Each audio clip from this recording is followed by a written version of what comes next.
আসসালামু আলাইকুম। মরদেহ স্তূপ করে আগুনে পোড়ানোর ঘটনায় অভিযুক্ত পুলিশ সুপার কাফি আটক। সামাজিক যোগাযোগ মাধ্যমে সম্প্রতি একটি লোমহর্ষক ভিডিও ভাইরাল হয়। এতে দেখা যায় একটি ভ্যানে মানুষের নিথর দেহ স্তূপ করে চাদর দিয়ে ঢেকে দিচ্ছেন মাথায় হেলমেট ও ভেস্ট পরা কিছু পুলিশ সদস্য। সেই স্তূপের উপর আরো মরদেহ রেখে সেগুলো রাস্তার পাশে থাকা পরিত্যক্ত ব্যানার দিয়ে ঢেকে দিচ্ছেন ওই পুলিশ সদস্যরা। গুলি করে হত্যার পর মরদেহগুলি জ্বালিয়ে দেন তারা। এবার গত 5ই আগস্ট আশুলিয়ার ওই ঘটনায় অভিযুক্ত ঢাকা জেলার সাবেক অতিরিক্ত police super crime and ops Abdullahil কাফিকে আটক করেছে ঢাকা মহানগর গোয়েন্দা পুলিশ ডিবি। সোমবার 2 সেপ্টেম্বর শাহজালাল বিমানবন্দর থেকে তাকে আটক করেছে আইন শৃঙ্খলা বাহিনী। ডিবি সূত্রে জানা গেছে, গোপন সূত্রে আব্দুল্লাহিল কাফির পালিয়ে যাওয়ার খবর পায় তারা। এরপর দিনভর নানা নাটকীয়তার পর সোমবার রাত 10টার দিকে শাহজালাল বিমানবন্দর থেকে তাকে আটক করতে সমর্থ হয় তাদের একটি দল। গত 5 আগস্ট ঢাকার আশুলিয়ায় ছাত্র জনতাকে হত্যার পর আগুনে পুড়িয়ে ফেলার অভিযোগে অভিযুক্ত আব্দুল্লাহিল কাফি। এর আগে ঢাকা জেলার পুলিশ সুপার আহমদ মুঈদ জানিয়েছিলেন, পুলিশের ভেস্ট ও হেলমেট পরিহিত যে ব্যক্তি বা যারা মরদেহ তুলছিলেন ভ্যানে এবং আশপাশে যারা ছিলেন, বিভিন্ন গণমাধ্যমে তাদের পরিচয় সম্পর্কে লেখা হয়েছে।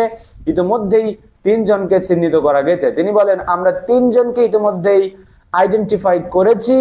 অলরেডি একটা ইনকোয়ারি কমিটি করেছি, তারা অলরেডি ইনকোয়ারি করছে, একটা কমপ্লিট রিপোর্ট আসবে। এই ঘটনাকে ক্রিমিনাল অফেন্স হিসেবে অভিহিত করে তিনি জানান, এই ঘটনায় ফৌজদারি মামলার পাশাপাশি সরকারি চাকরিজীবীদের যে রুলস রয়েছে সেটারও আওতায় ব্যবস্থা নেওয়া হবে, তবে এখনই নামগুলো প্রকাশ করা যাবে না। তিনি বলেন, এই 3 জনই ওই থানার এলাকার দায়িত্বে ছিলেন।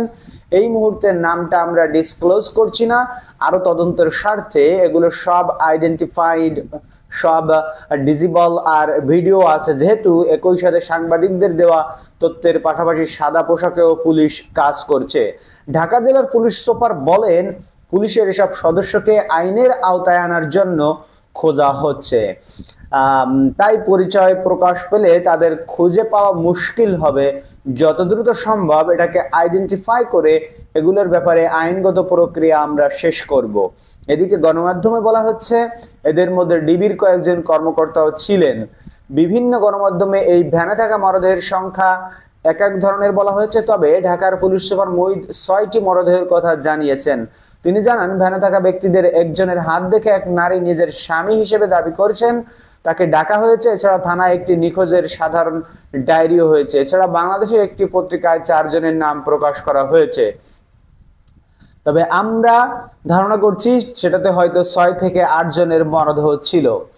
ধন্যবাদ সবাইকে ভিডিওটি দেখার জন্য। বন্ধুরা, আমরা আপনাদেরকে সবসময় সত্য খবর প্রোভাইড করে থাকি। বাংলাদেশের ঘটে যাওয়া সকল খবর পেতে আমাদের চ্যানেলটিকে সাবস্ক্রাইব করে রাখুন। দেখা হবে অন্য কোনো ভিডিওতে অন্য কোনো খবর নিয়ে।